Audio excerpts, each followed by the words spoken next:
High speeds, close quarters, and short tempers. It is Superspeedway racing, baby. It's Dega. We get ready for everything you need to know about the hottest track on the circuit here on the Backroad, coming right up. It's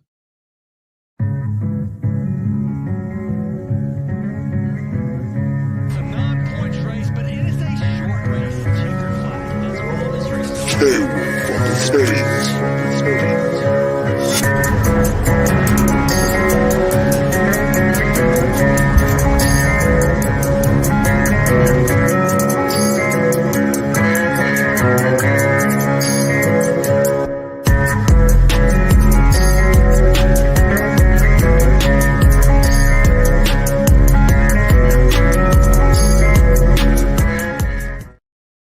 What's going on, everybody? Welcome into the Backroad. Happy Thursday night to you all. It's In Between Media's Fantasy NASCAR and NASCAR betting show. My name is Elliot Hicks. With me tonight is the great Rod Villagomez. Seth, unfortunately, had some business he had to take care of, so he's out on the show tonight. But Rod, I have a feeling it's still going to be a good one. As like you said, we are excited for the high banks of Talladega. Cannot wait. Superspeedway racing, some of the most exciting out there in all three circuits, but of course the Cup Series. Now that it's playoff times, everything's ratcheted up some. I will, though, take this time, Elliot, to tell you it is Talladega Light. Wow, I right. found this beer in my local grocery store, Michael Waltrip Brewing Company, Talladega Light. I could not pass it up. It would just beckoned to me. It was like, Rod, you must try me. So, drinking some Talladega Light tonight. It says, when the Talladega lights go down, get ready because there's a party coming to town. I don't think you could describe Talladega any better. I'll have to keep an eye out for that. I've heard of his brews, but I haven't got one yet. Hopefully that's good tasting for you tonight. But before we get to Talladega, we will break down the racing this past weekend at Kansas, talk about some recent news, of which I don't think there really has been any in NASCAR. I don't know about you guys, but definitely nothing to talk about there. After that, we'll break down Talladega, and we'll give you our best bets and our DFS rankings as well. Before we get started, just wanted to shout out anybody who may be affected. All the people down in Western North Carolina, Tennessee, Georgia, Florida, everywhere affected by Hurricane Helene. So some great areas right in the heart of NASCAR country. And, it's been really cool to see some of the help people have done. Greg Biffle flying around in his helicopter. I don't know if you've seen any of those updates, Rod, but certainly our thoughts go out to them. Yeah, I mean, you got to hand it to a guy. He's out there putting his money where his mouth is and flying the helicopter out to help folks out. I mean, that definitely a great ambassador to the sport. I was saying earlier, it makes me want to buy a 16 diecast just to support his cause, but gotta love it and love Greg Biffle for doing it. And yeah, for those of you affected, listen, mountainprojects.org is a great place to help out if you feel inclined to also support the cause for Hurricane Helene and all of the victims out there. So mountainprojects.org, take a look at it and help out if you can. Yeah, that sounds like a great place. I've seen lots of great donations, GoFundMe's, things like that. So best hopes to all them. But hey, we're here as a distraction. We're here to talk some racing. Thanks to Kush for popping up in the chat here. Haven't heard much about the 34 car yet this week, or the 24 car. Not sure which one you meant there, but yeah, didn't mean to shout there with the all caps. Thanks for hopping in, Kush. TK as well. Long night for Rod so far, pod number 3. Man, you've always been a busy guy, but I tell you what, Seth and I and the rest of the IBT fam have always been so grateful for you being able to hop on the Backroad when you do. It's always a great time to have you on. Listen, 8-year-old me is thrilled that somebody wants to hear me talk this much. So I'm just happy to be here. Let's put it that way. Yeah, no doubt about it. I feel the same. Glad we're fulfilling the dreams of our little kid selves right now. All right, well, before we break down Talladega, let's take a look back at how the weekend went at Kansas in the rear view.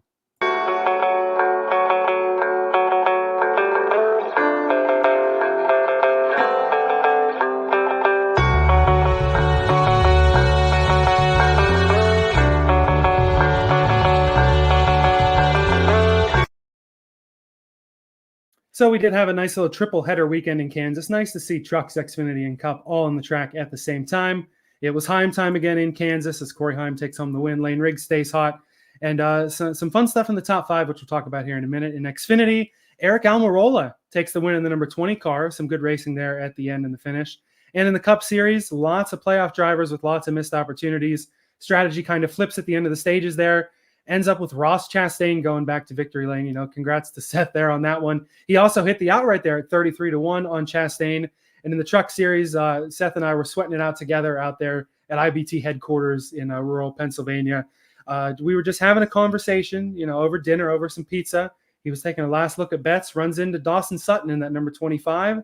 Says, you know what? I might have to throw down on a top 5. That was a 22-1.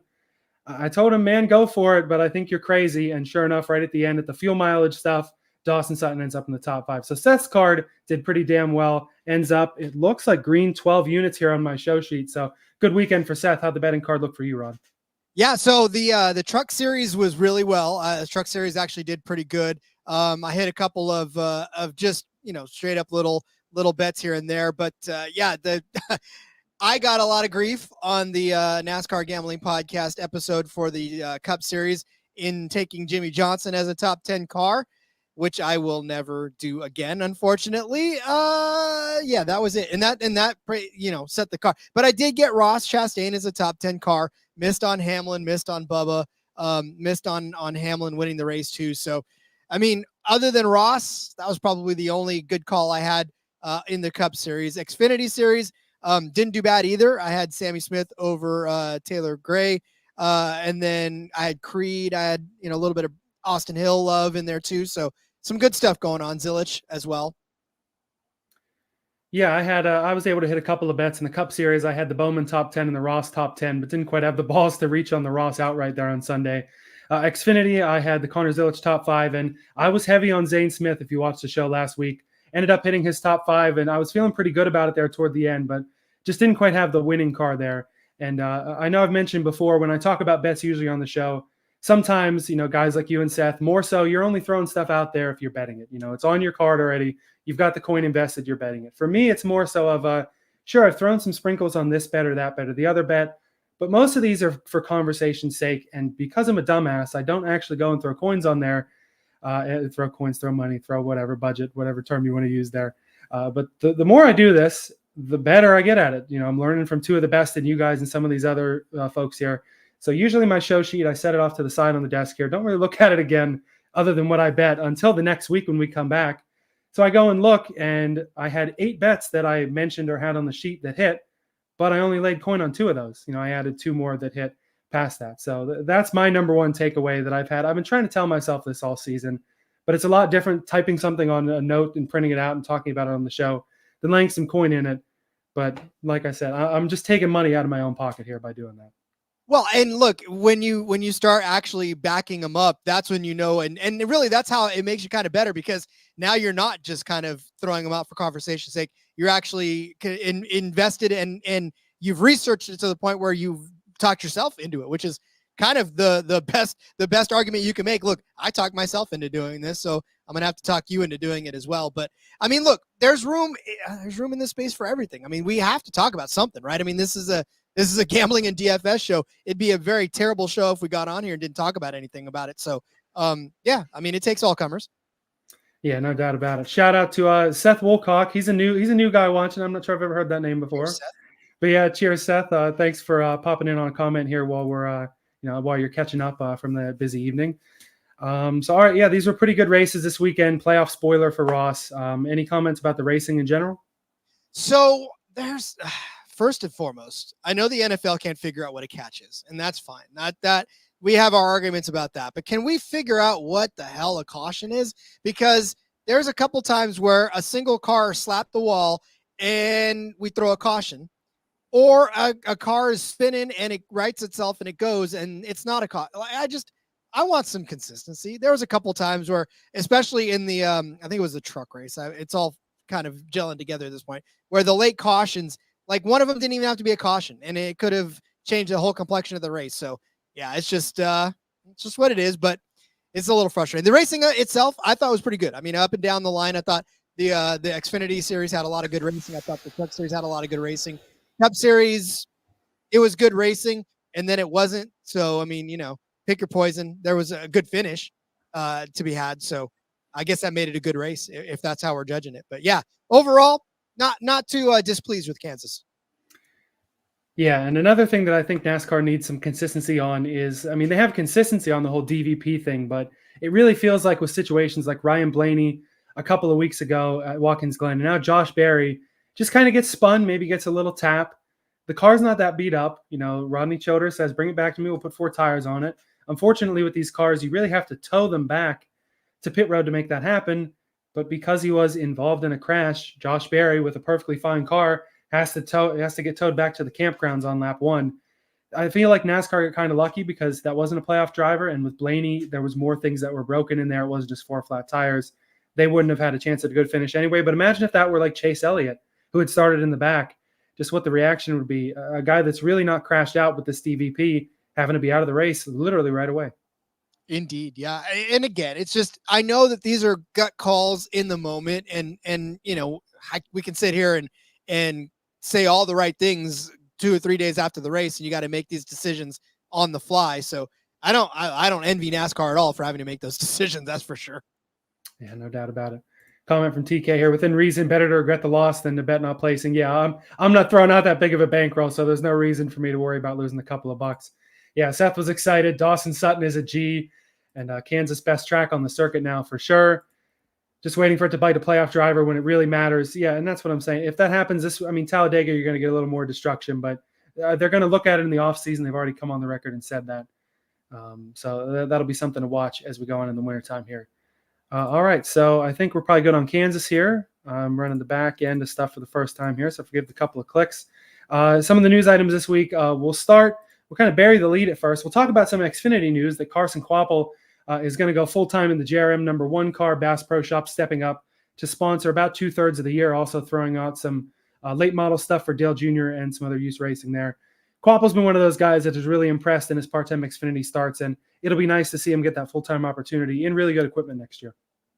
Well, I mean, and we knew this was coming, right? And now with Connor Zilic also being on that team, that's going to be a very, very talented young stable of drivers to pair with Justin Allgaier, right? And Brandon Jones. Sam Mayer, he's going back home, going back to JGR. He's going to go where he needs to go.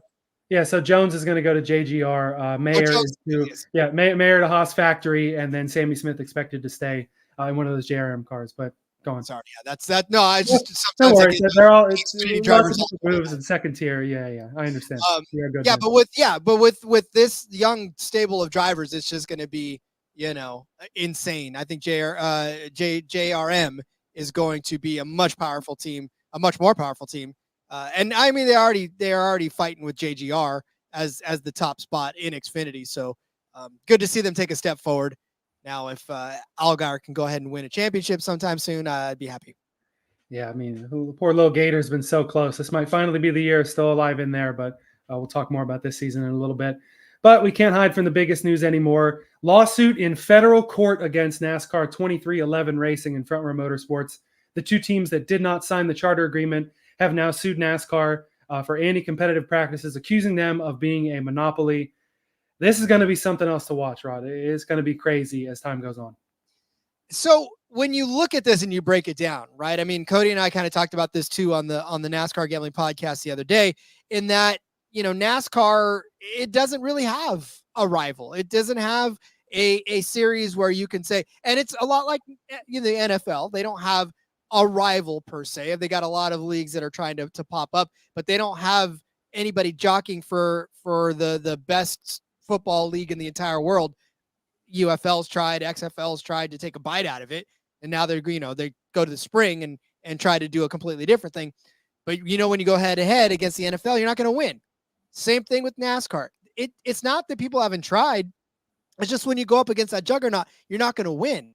So what does that mean, Elliot? Does that mean that people shouldn't try, or does that mean that NASCAR does have a monopoly? Because I get that the France family controls the entire world in NASCAR, and that's kind of seems like a monopoly. But if you're the best and nobody can compete because they're not as good as you, I mean, how is it unfair? Or is it just you're better than everybody and your brand can't be touched? Well, I think this suit is really going to be what answers that question. I think this is almost a way of asking that question in a legal standpoint with legal forms and lots of money flowing back and forth. There's definitely a lot of concerns that teams have that make it worthy to at least think about it. And, this definitely couldn't have happened before.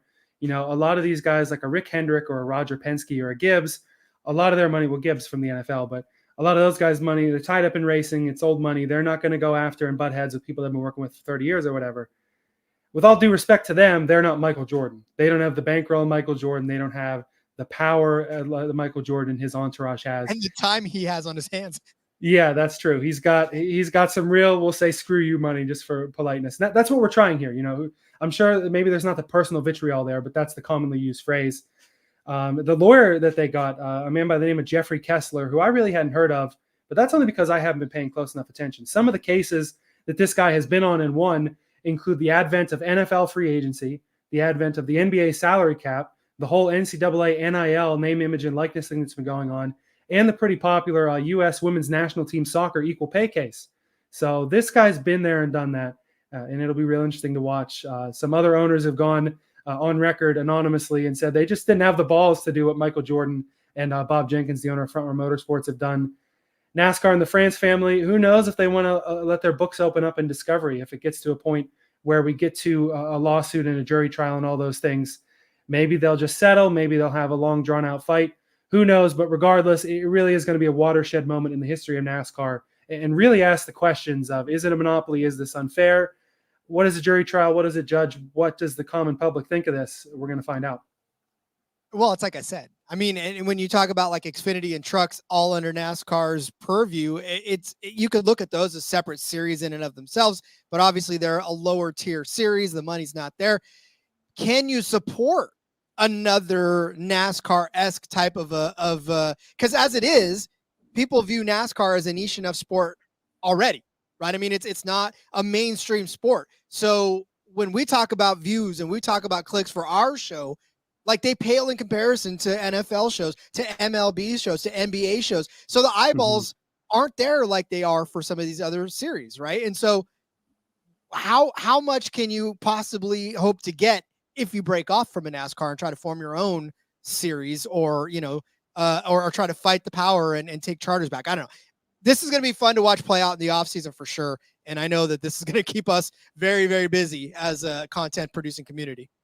Yeah, no doubt about it. In the short term, of course, the 2311 and Front Row didn't sign the charter agreement, which that one expires at the end of this year. Part of the legal process here is they have filed what's called a temporary injunction to race under the terms of the agreement that all the rest of the teams did sign, so that they can still put out competitive entries, still earn the money that they don't like. They want to earn more money. They want more things with this, but they at least want to have what the rest of the teams have while this lawsuit's going on. So, of course, it's just being filed. That hearing hasn't taken place yet.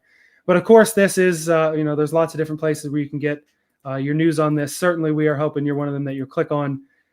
Make sure you like and subscribe if you haven't already. We do giveaways every once in a while that if you like, subscribe, comment, all those things, you're entered in that. Shout out to everyone who's won one of those. It's been nice to pass on some of the love here as we move forward.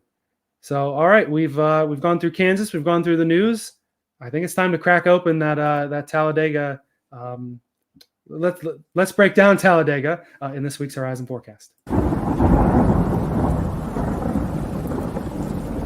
Michael, it was only 20% chance of rain. I think we got all 20.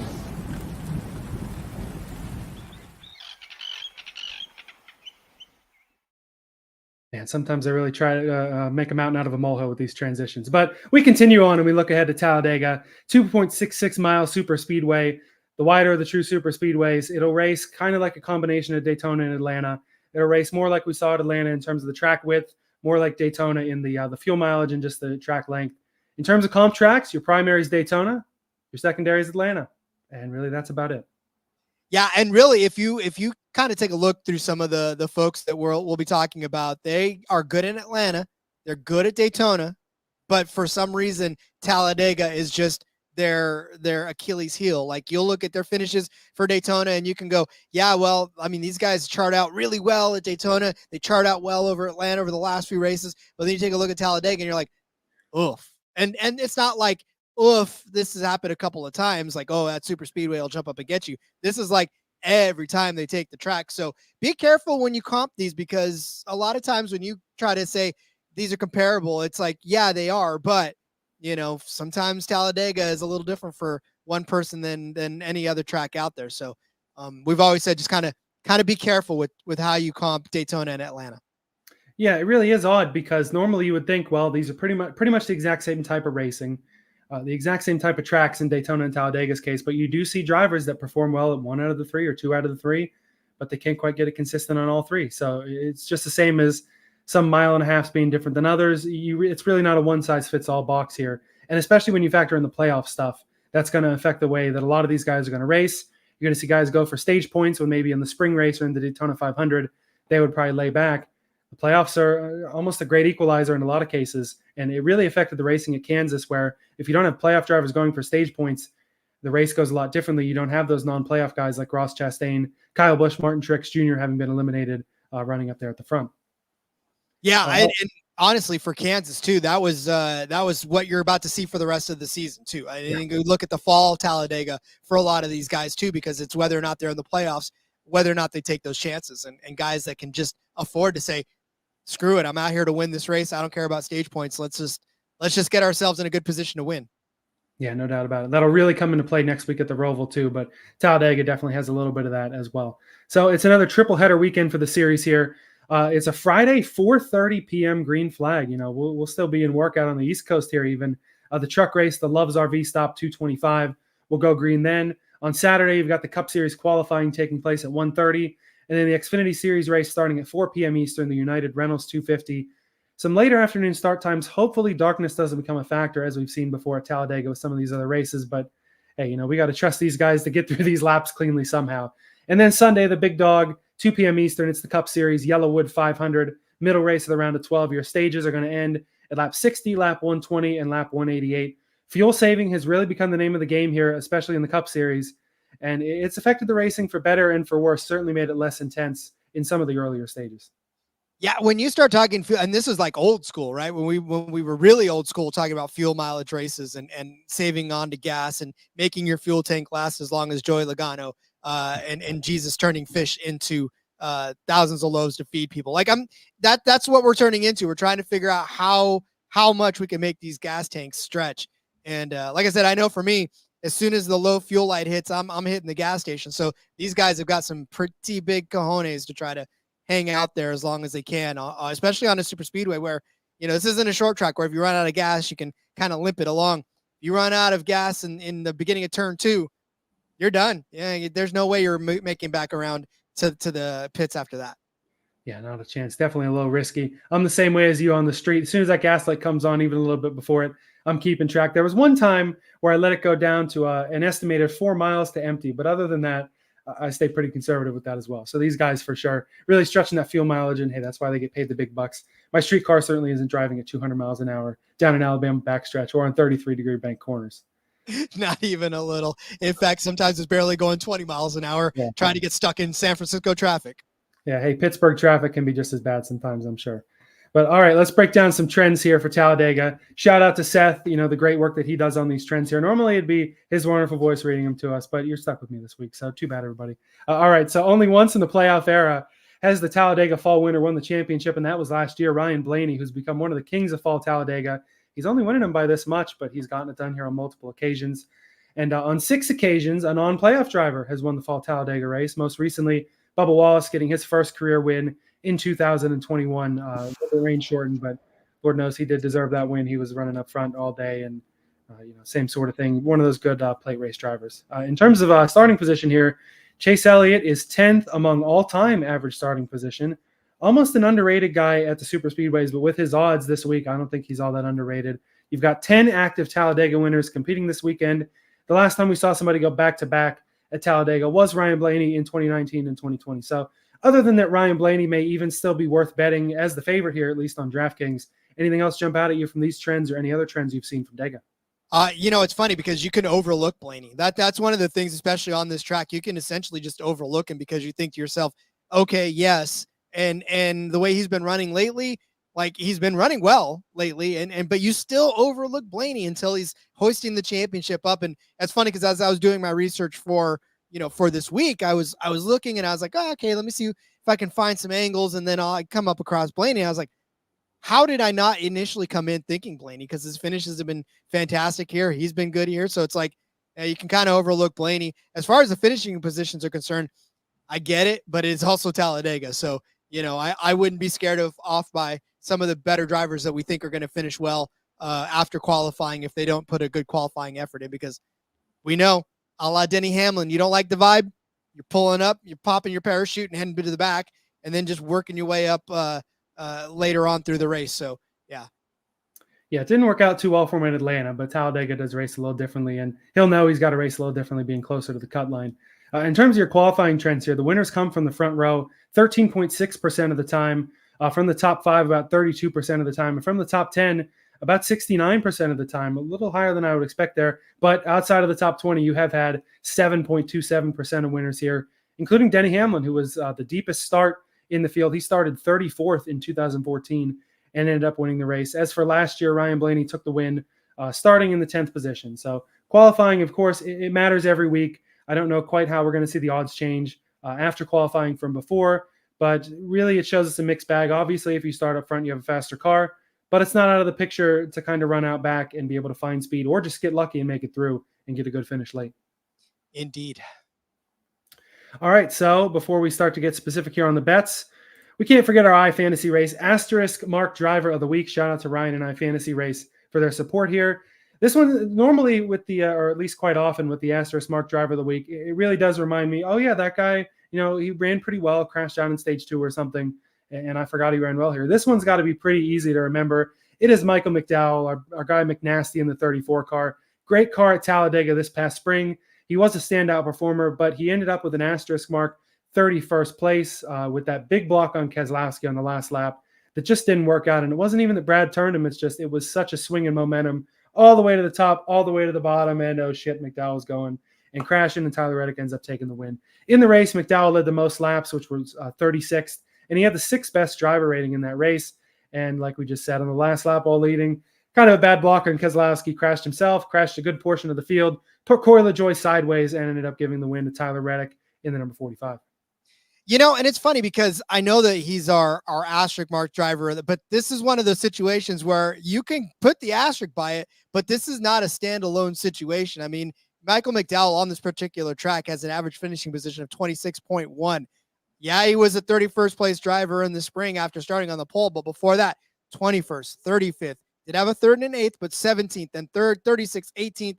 Like, not great finishes on this track. And also this season, if you want to get a little more recent, a 36th place finish at Daytona where he started 2nd, right? He did have an 8th place finish at Atlanta. That's fantastic. But a 30th place finish at Daytona where, oh, guess what? He started on the pole in that race as well. 22nd in Atlanta. Oh, where did he start? 1st. Again, there's something about Superspeedways the last few races and Talladega in general.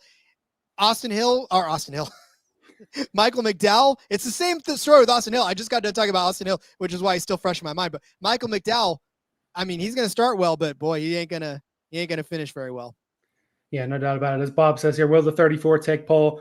I forgot about it the last couple Superspeedway races. It seems like the easiest money you can make is to bet one of the front row cars for the pole. I didn't pull those odds up in front of me, but you can consider those added to my card.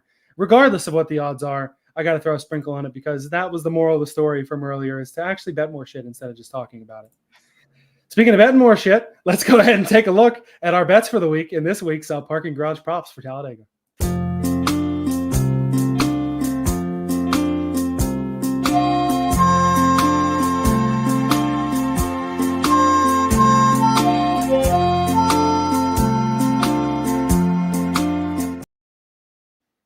Impressions of the books for the week. It seemed pretty normal for me for a super speedway race. I did see Ryan Blaney as high as like plus 850 on the odds, which normally anything under a 10-1 is a little risky at the super speedways. But if you're going to go with anybody there, it's got to be Blaney. What'd you think of the books this week? Yeah, so they've caught up. They know they've taken enough beatings over the last several super speedways. They've tightened up their top 10s. They've kind of shortened their top 5s a little bit as well. Outrights, I mean, you can still find some good value on it, but I feel like they've caught up. They learned the hard way that you can't price things too crazy at a super speedway and expect to still turn a profit, because I mean, not just us and not just most of the betting sites and most of the betting shows across the whole space have touched them up this season for quite a bit of money on some of these long shots on super speedways. So, I mean, they're catching on. There's still great value out there. Don't get me wrong, but like, we're not going to get the 80-1s and the 50-1s like we used to for some of these top 10s. Yeah, definitely not. Some top 20 bets out there, even in the old Caesar Speakeasy. There was not a single driver that was a plus money bet on those, but there still can be some value there as well. Shout out to the books that bring those out, because those are fun ones, especially at Talladega. Even if there's not really a great chance, you got to make a lot of profit from it. Still fun to bet, but I'm not worried about top 20s right now. I'm worried about the outrights. Rod, who's going to victory lane this week? Oh, that's a good question. I mean, for me, it's Blaney. Like I feel like Blaney's a really good look at it. But kind of I'm leaning more toward the Kyle Busch aspect of it. I found him at 12-1 earlier. I didn't look at what his odds are right now. I could pull those up later, but Kyle Busch 12-1 is what I got him at. This is one of those situations for Kyle Busch where he should have had it probably last week too. But he was about this paper thin margin away from actually being able to finish the way he probably should have.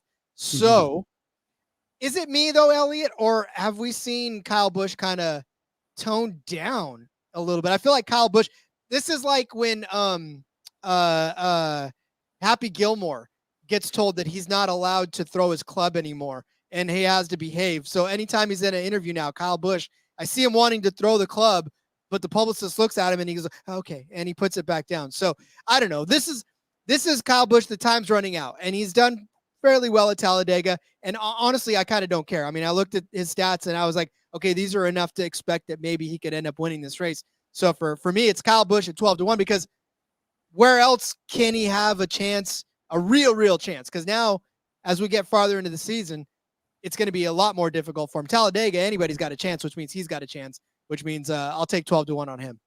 Yeah, and it's a place he's won before with RCR. Took the win here in spring of 2023.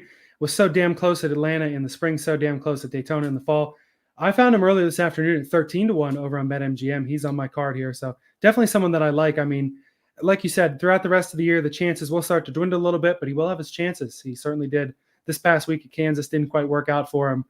I wonder if part of the lack of throwing the club, as you say, maybe he's not quite as stressed as he was with some of those JGR cars, because when you're with JGR, especially with his talent, you're expected to go for the title every year. You're expected to win a million races and run up front every single week. And when that doesn't happen week in, week out, I'm sure it can get stressful for him like it did toward the end there. But with RCR, you kind of know the cars probably aren't as good to his driver level. We know that he's getting a little older, but he definitely still gives you a good chance to win here. And at 12-1 or 13-1, I do like the 8 car a lot this week as well.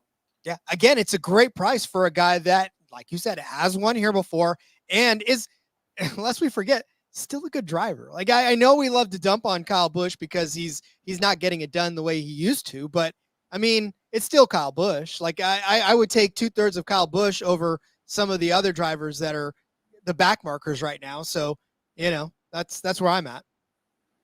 Yeah, I would agree with that. So Rowdy's definitely a good favorite this week. Blaney's a good favorite this week. I got to bring out one of our show's favorite props here for my next outright bet. That's the 48 of Alex Bowman. His best odds that I saw him at were 3,100, so 31 to 1 at FanDuel. And on Fanatics Sportsbook, where I still had some bonus bets at 25-1, I laid down $25 of those bonus bets for that Alex Bowman outright. Of course, you're crazy throwing down that much money for somebody on Superspeedways. But with Bowman, he's had a few top 5, a few top 10 finishes more recently. Ran really well, ran up front at Atlanta, was about an inch away from winning the Daytona 500. And Fall Talladega in particular, this is the kind of crazy shit that only someone who actually pays attention to Bowman will remember. But in 2019, 2020, and 2021, crashed out of the lead or crashed on in the front row in the middle stages in all 3 of those races. And with about 13, 14, 15 laps to go, it was the 48 that was out front here, made a bad move, ends up in the middle, finished like 28th or something, could never get back up there. But his super speedway racing has gotten a lot better. Then the team has been arguably one of the stories of the garage in the playoffs, being able to run consistently, being able to get a whole bunch of stage points and still stay alive and be above the cut line right now with the lack of playoff points that he has.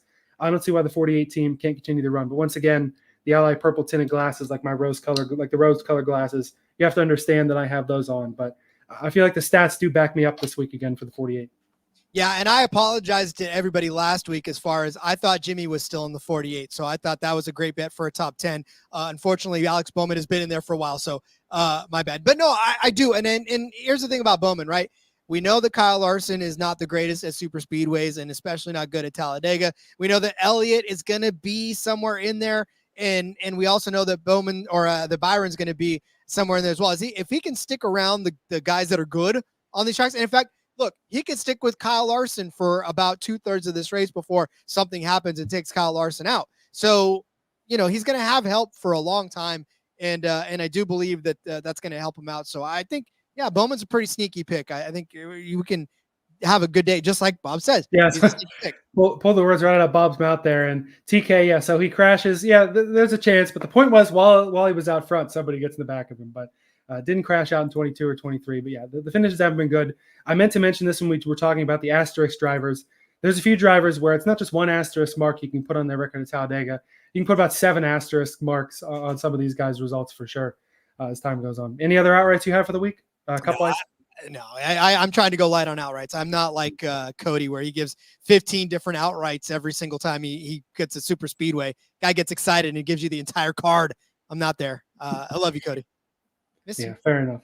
I've got a few others on the sheet here. There's one other that I'll mention also because I threw him as a little sneaky pick in my Between Bets article that will come out on the site, where I pick 3 outrights each week to think about for the week. And on DraftKings, I saw this guy at 5,500, which is what we use for the article. But I've seen him as high as plus 9,000, and also got a sprinkle at plus 9,200. Zane Smith in the 71.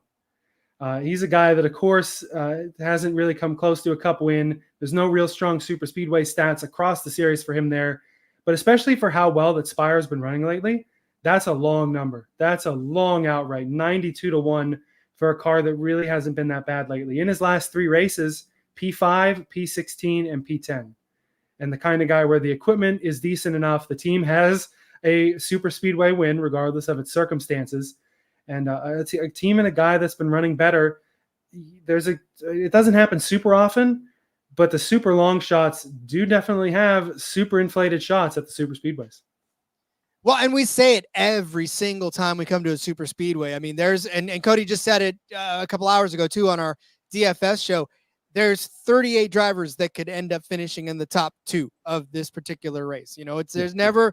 You catch the right line at the right time, that third line starts to come in on the bottom or on the top, wherever they decide to run. And if you're the driver that's brave enough to jump out in front, doesn't matter where you're at, you can charge to the front if the momentum is right in that line, and it can put you there. It doesn't have to be you have the fastest car all day. You're Ross Chastain, you lead 6,000 laps and you're good.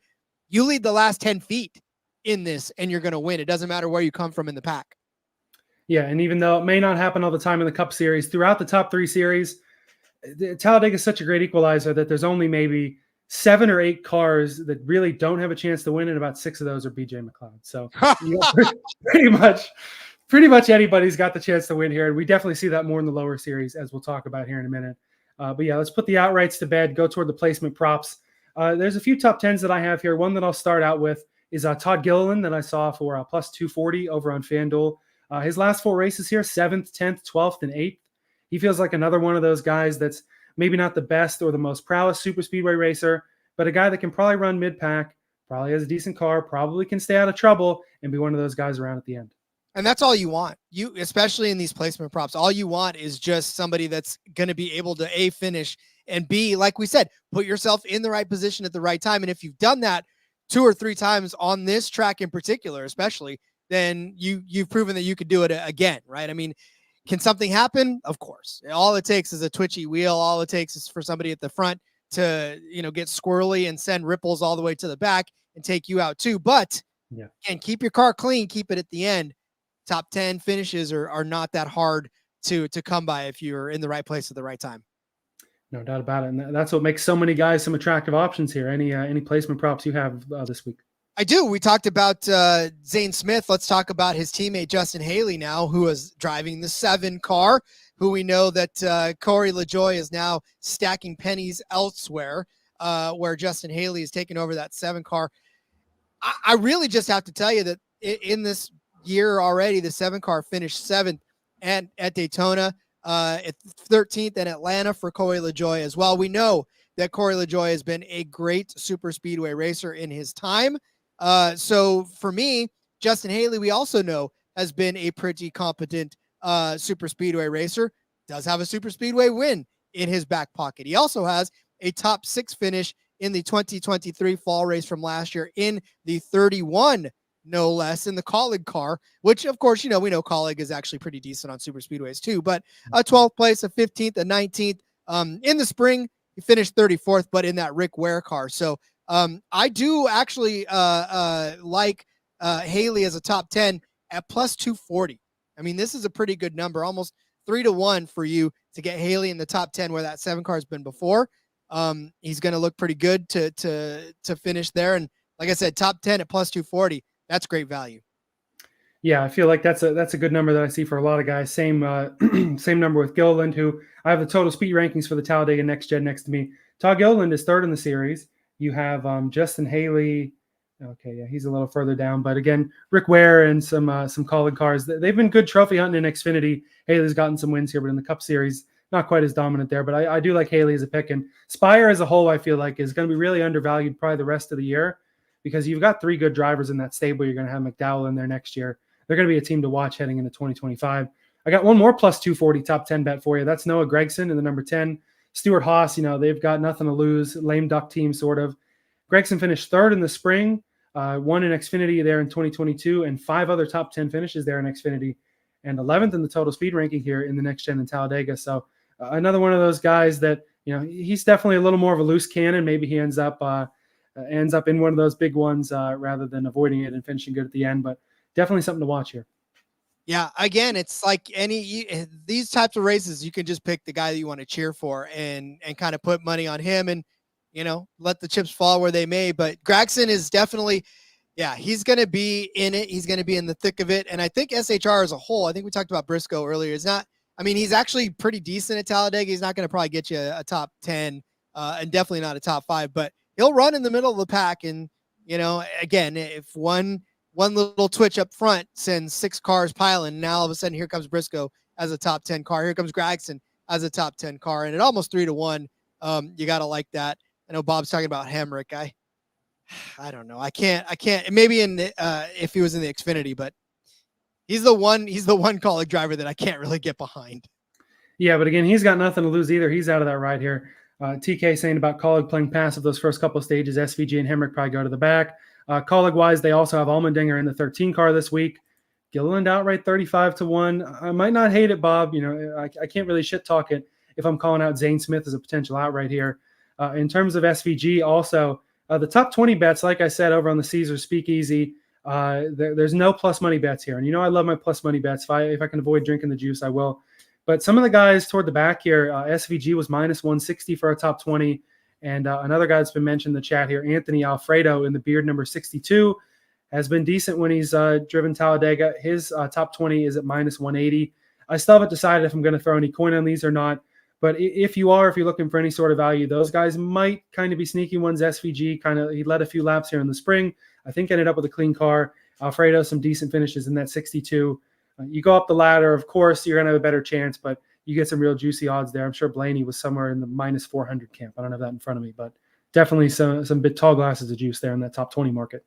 Yeah, if you actually like SVG, his top 10 was a plus 360 last time I saw it. So, it's, if you think that the Colleague cars can stick together and not get into each other's way and have SVG pull a top 10, look, it's a long shot for a reason, and it's not even really that long of a long shot, but it's the longer shot in these top 10s for a reason, because he hasn't done it yet. He's looked good, right? He's learned and he's learning. And I gave it out earlier as a top 10 bet because I think, you're watching the maturation of SVG, even though he's already like 30 some odd years old, in this series before your very eyes. And he's going to be scary next year when he's full time. No doubt about it. The more he learns, the better he gets, and he'll be in a number next year that's done pretty well in the super speedways in that number 88. Learn from his past there. Any other placements before we head on to matchups and groups? I'm good with that. All right, matchups and groups. I only saw one matchup this week. Of course, the matchups are damn near a coin flip most weeks anyway, but especially at the super speedways, there's not maybe really a whole lot of value here. Lots of minus 114 versus minus 114. I found one misprice though. I feel like it's a misprice. Alex Bowman at plus 120 over Chase Elliott, who was at minus 165 on DraftKings. I'm not saying the 9's a bad bet here. I'm not saying the 48 is that much better of a bet here. That just feels like a really wild price difference for some relatively comparable finishes. Of course, Chase has the wins here, But even in this same matchup, I saw it a lot closer in some other books. And Bowman in a matchup against Kyle Larson over on Caesars, Bowman's the favorite there at minus 120 over Larson's minus 110. Even with Larson's bad super speedway luck, that price plus 120 versus a minus 165 just seems kind of weird to me. Yeah, well, I mean, listen, the Fade Larson thing is real too. So if you want to go grab all these Fade Larsons, that's what it's all about. So yeah, I'm with you on that one. Especially, we talked to Bowman earlier, so I'm with you on that. Look, I am going to go ahead and I'm going to take a team over another team, and I'm going to actually take. You know what? I was looking at this earlier, and I still think I'm going to take it, even though the odds are shifted. I'm going to take Joe Gibbs over Hendrick Motorsports minus 105. I mean, we just talked about it. Larson's a non-factor. I know you have Bowman as a sneaky outright, and I think he can do well. But I mean, he's also just like I said, crashed out 3 years in a row here in this race, so equally as likely to be 25th as 5th or worse. Yeah, it's really, again, it's like a flip or miss. And I know that over the last few years, Hendrick has actually gotten the best of Joe Gibbs on this track. I mean, last fall in the YellaWood 500, it was Byron over Hamlin by one spot to cash the Hendrick side of this. But again, for whatever reason, I think Hamlin is going to be a faster car than a lot of people are giving him in this particular race. I feel like he's going to be better, and I'm off chance that he might even win this race. So if he wins it, obviously it's hard to beat them. But at minus 105 for Gibbs, like if it's basically just Hamlin, Ty, and Bell over, because I'm counting Truex out, and I'll even count Bell out because Bell's had terrible luck. So really, it's just Hamlin. I'm resting all my hopes that Hamlin has a top 2 finish, and that the top car is not a Hendrick car. Yeah, I mean, the Toyotas just have to hope that they don't blow their plan like they did in the spring and give poor Eric Jones a back injury there. I definitely don't hate that bet. I think it's all but a coin flip. But with Denny Hamlin, you just haven't seen the super speedway prowess that you've seen from him at the past. He hasn't won one of these things in this next-gen era. Last time he won at a super speedway was all the way back to 2020. But I think he is going to be sort of a let a fire under his ass type of deal, knowing that he's going to need some points. He's going to need to earn more than the 20 that he was expecting at Atlanta to get there. With Ty Gibbs, Christopher Bell, and especially Martin Truex Jr., there's just not a lot there stats-wise. You may have mentioned one of my other sneaky picks there in the between bets. I'll just say it. I decided to write Martin Truex Jr. in as an outright here. I don't have that number in front of me, but I literally did it only because I've just been on the Truex train all year. And even though I vocally stepped off of it a couple of weeks ago, it just feels like pure perfect irony for a guy like Truex to run better here, never having done it before on a super speedway in his career. I think it was only one top 10 in his last 17 Talladega starts or something ridiculous like that. But Talladega is the home of the ridiculous. So even if Truex gets a surprise W there, that would cash that bet too. 25-1 on Caesars, by the way, for Truex to win. I knew it was somewhere around there, but I didn't have it in front of me because it's not a bet that I'm taking super seriously on my card. But for the sake of the article, sometimes it's not even just what's the best bet to place, is what's a good bet to place you can write something entertaining about. Industry secret there, folks. Put out good content, even if you don't necessarily fully believe in it, which is part of why I don't bet the bets that end up hitting, because we actually know what we're talking about here. Anyway, that's neither here nor there. Rounding out some of our Cup Series talk here, if you got any specials or if you got any other matchups groups or just anything else you want to shout out from the Cup Series, Rob. So there's a number of cautions that actually is intriguing me right now, because Caesars is giving us number of cautions. The number's set at 5.5. If I told you that the number for a super speedway would be at 5.5, you would say, smash the over. Don't look back. This is ridiculous, right? I know it's minus 115, but how many cautions do you think they had in the spring race of this race? I'm going to guess it was probably somewhere around 3 to 4. It was 4. It out. How many do you think they had in the 2023 fall race at Talladega? I imagine a comparable number. 4. Now, granted, in the spring of 2023, there were 8 cautions, but the last couple of races here have been relatively clean. Even in the fall of 2022, there was 6 cautions, which would have cashed this bet. But I mean, again, this is a race that's been relatively clean over the last a couple of races. So maybe the under is intriguing here at 5.5. You might want to take the under 5.5 cautions at -115. Or I suppose if you really think that there's going to be utter chaos, you could take the over. But it's a very interesting bet nonetheless, because it's nicely placed, and it's I think aptly priced. Yeah, and it really seems like that there's more than that, especially when you have 2 guaranteed cautions a race now with the stages. And I would think that it's definitely a perfect number, because part of me is like, well, okay, the guys that are probably going to be up front are playoff drivers. Generally, they know what they're doing. Generally, they're going to be less apt to crash more frequently. And especially with the fuel saving stuff, maybe guys won't make the same moves. Guys will get a little more spread out. You won't have nearly as many wrecks. But also, it's the playoffs. You have a lot of guys that are real close in points. You have a lot of guys that are really going to fight for stage points. And all it takes, like you mentioned earlier, one little bobble of the wheel at the wrong time, one move when you're not quite clear, there's a caution, there's a bunch of cars taken out. And it could be a deal where you get so many cars taken out in 1 or 2 big ones that you just don't have enough cars for another big one. One car spins and gets moving. It's not really a caution. If we know what a caution is or not, usually probably not a caution, unless it's the white flag and 100 cars out in front or something like that we've seen from NASCAR before. But yeah, I agree with you. When you first said that at 5.5, I'm saying I'm fucking smashing the over. But very good point there. And the books, a little sneaky on us. They priced it perfectly. They know what they're doing. Yeah, I told you they're catching on. They I think I got touched up way too much in the last few races. So, but still good stuff to have. I mean, it's fun to, what makes those bets really more fun is that you're sitting there and you're not paying attention. You don't care who's winning or who's losing. You're just like, all right, we got that 4th caution. Let's go caution the rest of the way. No cautions. Everybody stay clean. I want this bet to hit. No right. yellow. Yeah, a couple specials I have.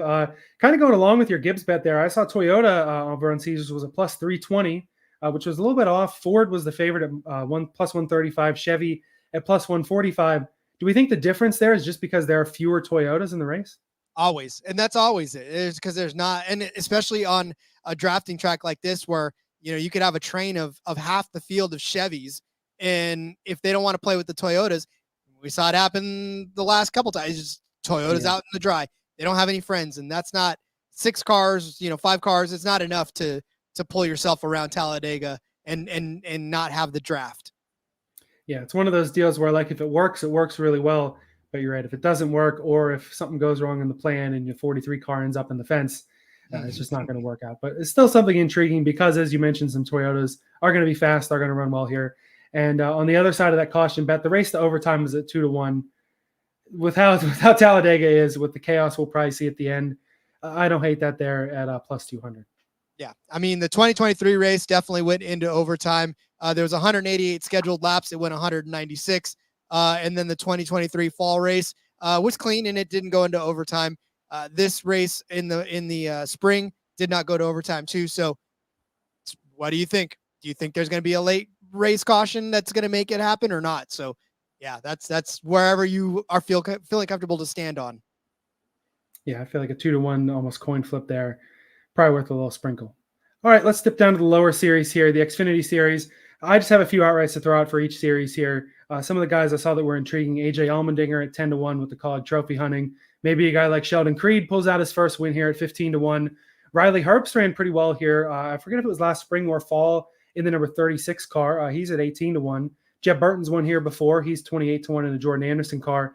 Matt Benedetto's won a truck race here before, 65-1. I don't know if those cars are able to make it to the front, but just some guys to watch there in Xfinity. Anything in the second tier series that you're interested in? So I actually like Jesse Love to repeat. I think he's put himself in a good spot over the last few weeks to actually get himself back in there. Pole at both Daytona and Atlanta, right? He didn't know what he didn't know, and had a couple of decent finishes. But I think Love is an intriguing. He's 7-1. I know he's the second favorite, but when you have Austin Hill at +350, who, by the way, do not bet Austin Hill at Talladega. Sacrilegious of me to not mention that it is the 2 RCR cars far and away the favorite this weekend. Yeah, and it's just so ridiculous because when you look at Austin Hill at Talladega, he started on the pole the last 3 races in a row, right? But finishes at 14th, 18th, and 14th. He's led some laps. He's been a fast car, but he cannot finish at Talladega. Daytona, different story. Atlanta, different story. Whatever it is about Talladega is not good for him. So I do like Love to win outright. But what I do like even more is a couple of bets that are head-to-head against Justin Allgaier. And unfortunately, I love me some Justin Allgaier, But on this track, it's not good. I got Creed over Allgaier -115, and then I've got Almirola over Allgaier at -115 as well. I mean, Almirola, it's the 20 car. It's just, Yeah. I mean, he's probably going to end up winning this race too. Like the 20 car's done. I think John Hunter Nemechek, right, won at Talladega the last time they were out, or he won in Daytona. But the 20 car's been in victory lane more than the 20 car's been out on the track. So that I don't have to necessarily justify. But really, it's just all about Justin Allgaier at this point. Justin Allgaier, his last 4 finishes on the track, 22nd, 15th, 28th, 38th. Horrendous finishes for him. He has DNF'd in 3 of those 4. So, I mean, any head-to-head you could take against Justin Allgaier, I would suggest doing it. Yeah, I'm totally fine with fading Allgaier, especially because it's one of the last chances all year you'll probably have for him to fade him, at least on paper. Of course, we know Allgaier is the king of best car, runs up front, ends up with some dumb shit happening, and he ends up 20th. Especially in the playoffs, he's been snake bit. But yeah, I'm totally okay fading Allgaier, and I'm right there with you. Austin Hill, even if he wins the race at the outright prices that he's out on, it's not really worth touching him at all. You got to hope that he has some sort of trouble in the race and his live odds end up bumped up a little bit, but otherwise, he's just not worth it for how unpredictable these races are, even if he's sort of become the Xfinity king of them as of late. Yep. No, and it's hard for me to say because I love JRM, but you got to do what you got to do if you want to make money. No doubt about it. All right, let's talk a little bit of trucks now before we go to the tiers here. Rod, the last 5 truck winners at Talladega, they've run just the fall race here. Let me read them out to you. The last 5 truck winners: Spencer Boyd, Rafael Lessard, that was in a Kyle Busch Motorsports truck, but a guy who lost the sponsorship and really faded away, at least here in the States. Tate Fogelman, Matt DiBenedetto in the 25 truck, and then Brett Moffitt, of course, a former champion, but a guy who last year was not running full-time.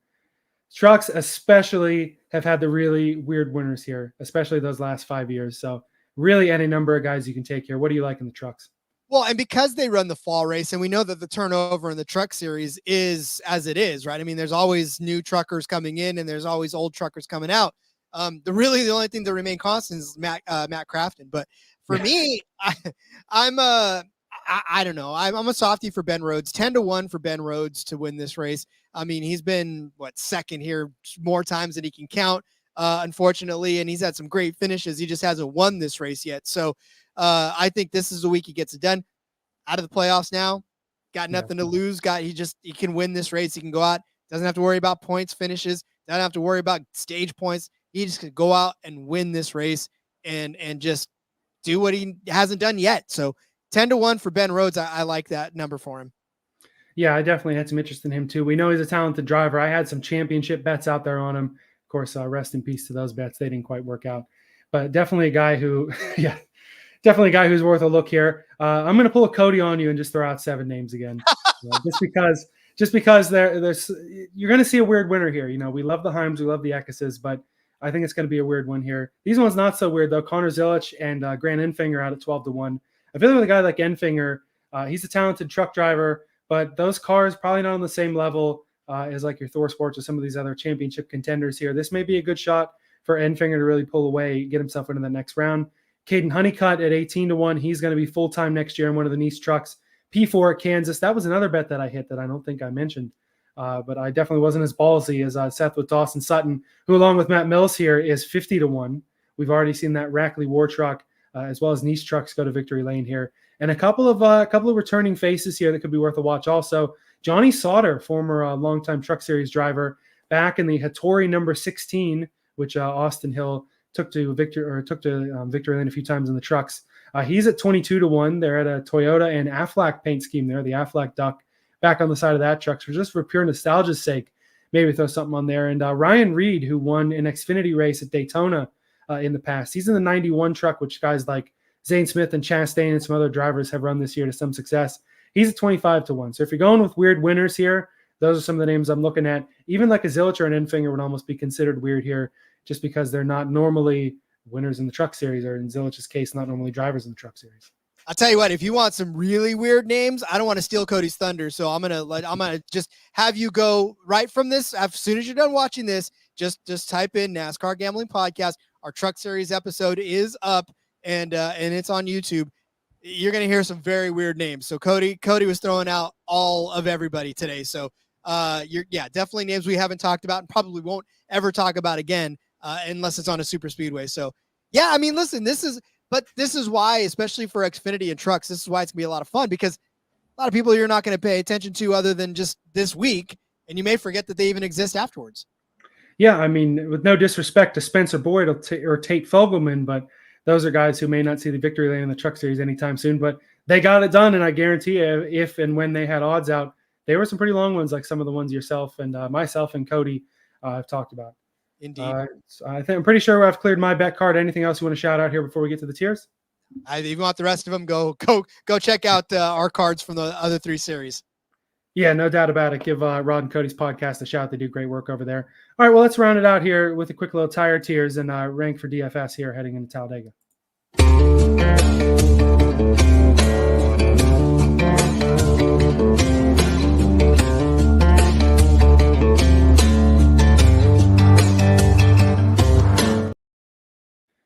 All right, so pretty full field this week. I think we have the full allotment of 40. In the 15 car, it's going to be Cody Ware. Shane Van Gisbergen is in the 16. JJ Yaley in the NY Racing, number 44. Anthony Alfredo in the Beard Motorsports 62. And our guy BJ McLeod out there in the 78. Feel-good story from the spring out in front for a little while. Whether he was just a scapegoat to be the one to burn fuel or not, who knows? But maybe we'll see that 78 out front again, huh, Ron? I'm sorry. Yeah, maybe not. Maybe not. I was trying to think of something, but I was like, no, not even. No, I don't. Blame the I don't Talladega Light. You could blame the heaviness of Talladega Light on that one. Yeah, shout out Michael Waltrip. If he was in the race this weekend, remember he had some pretty decent runs part time in that, like the 55, some random ones. That big crash where Matt Kenseth ended up winning in 2012. That was Michael Waltrip and Casey Mears steaming through the field. Price wise, you got Ryan Blaney at 10,000 as your lead guy. Logano's at 9,800, Keselowski 9,600, Chase at 9,500, and on down the board. Normally, it feels like there's some real slam dunks for the A's, and then everything kind of comes together. I feel like we're a lot more wide open this week, but I do feel like Blaney's a good place to start in the A's. Yeah, Blaney definitely. We talked about him earlier, just the fact that he's been so good, and just he hasn't been able to punch through in a while. So I do like Blaney for sure. Yeah, in terms of some of these other guys here, we see Hamlin a little bit down the board at 9,100. I don't know if I quite want him in the beginning of Tier A here, but definitely some other guys we can throw in here. I mean, do we just want to throw up some of these favorites here, like a Logano, Keselowski, Chase?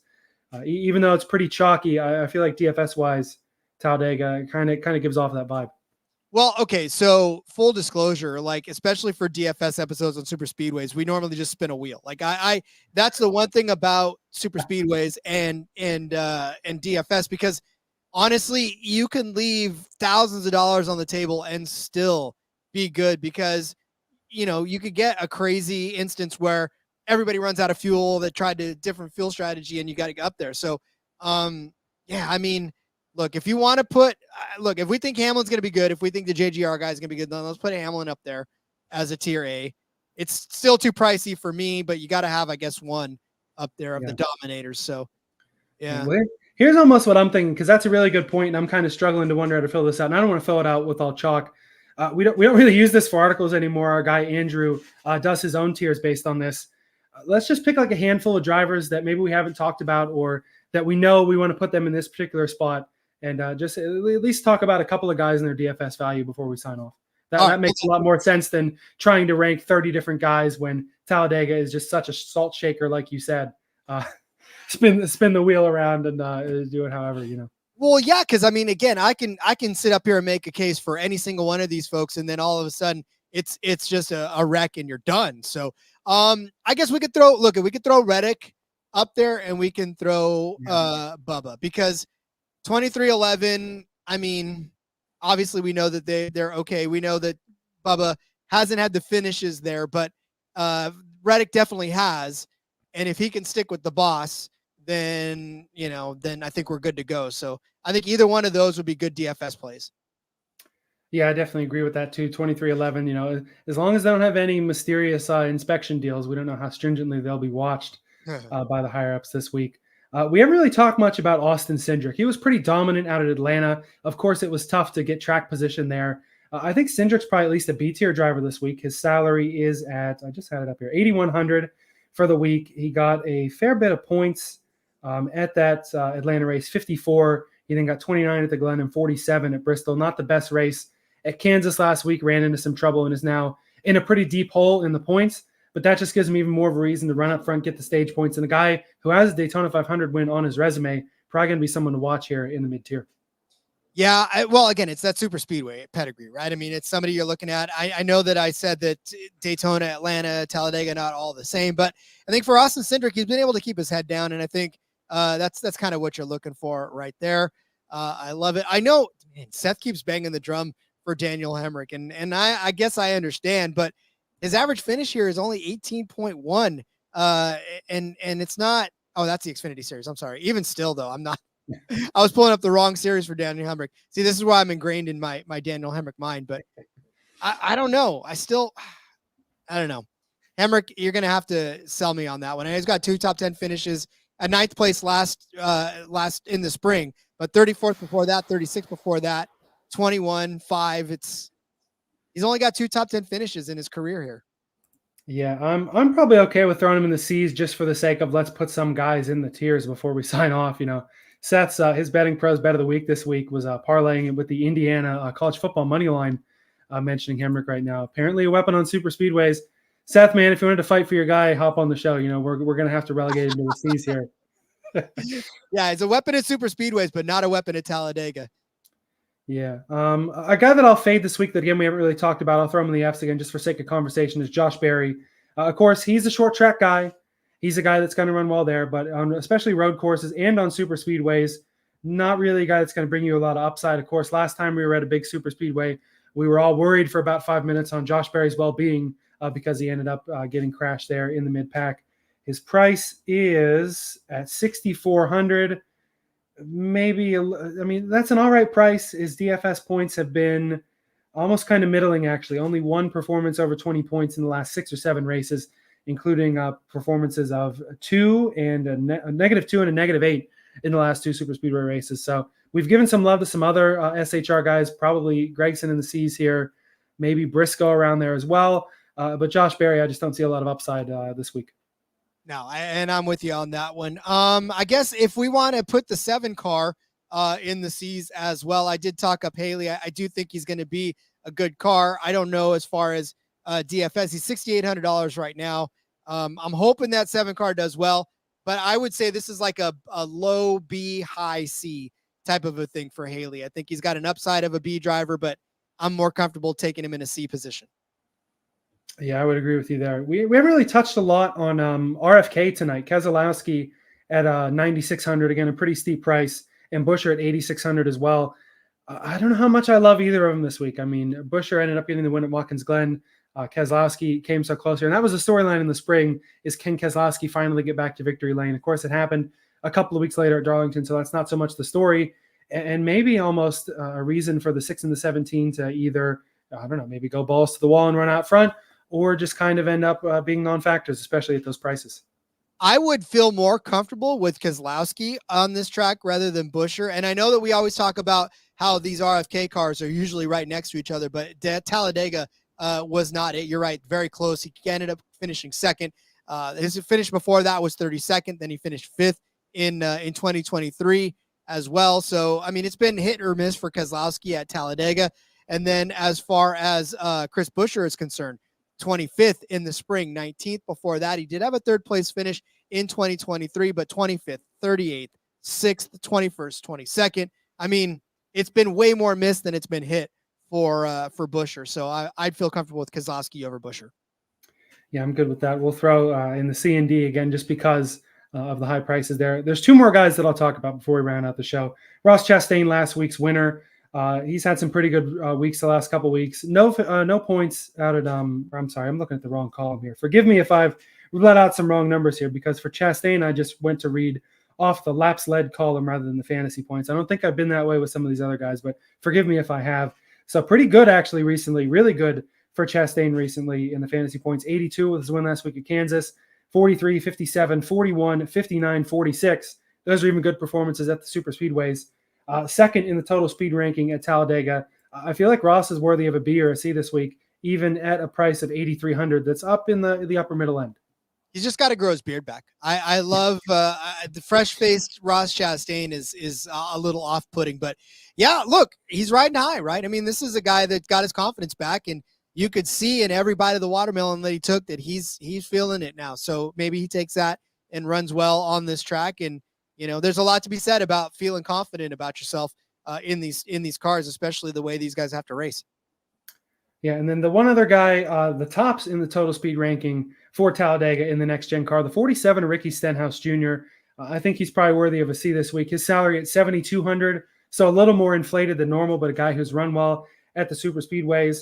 Has had a couple decent points weeks lately, 24 points out at the Bass Pro Shops night race, 44 at a price of $6,700, it looks like, so even a little lower there for him at Atlanta. And then 15, which is not a great price, but a more inflated price there of $7,900.